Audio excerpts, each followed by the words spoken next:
เคยเป็นนั้นเขาเดียสุดไปยังซ้อมเส้นทางยังอันเก่าเขาหือเดสร้างปล่อยพาเปียดวางยังอันอ่อนอันเก่าข้าเป็นเขาหือเดปันเฮมันลูหามลาย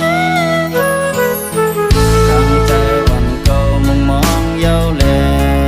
อำไปสร้างเป็นซ้อมนั้นก็ว่าวันแม่ไปจังเต็มทนมากมีคือจังเด้ง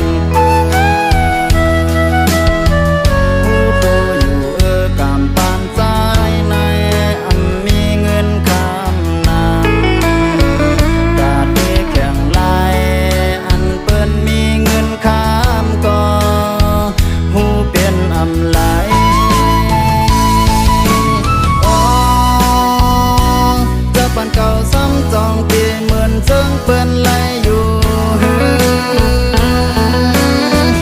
ลำลำเสียอึกนึกน้อยเธออยู่ไว้วันหนึ่งจ้องได้เป็นซ้อมหาเดือนอันสอนอันเคยเปลี่ยนความคือขาดใจ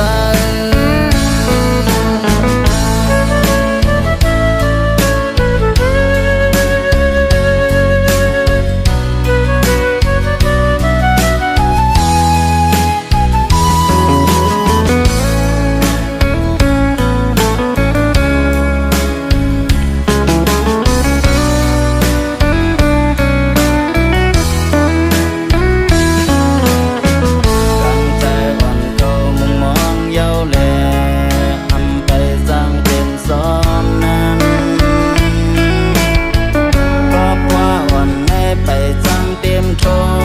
นมากมีคือจังเป็นผู้โตอยู่กำปานใจ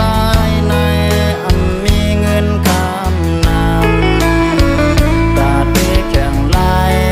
อันเปิ้นมีเงินคำก็ผู้เป็นอำไหล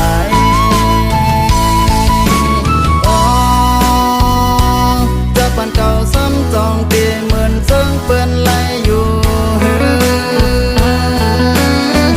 ลำลำเสียงอึกนึกน้อยเธออยู่ไว้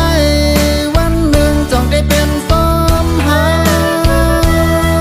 เดือนอันสอนอันเคยเปลี่ยนความ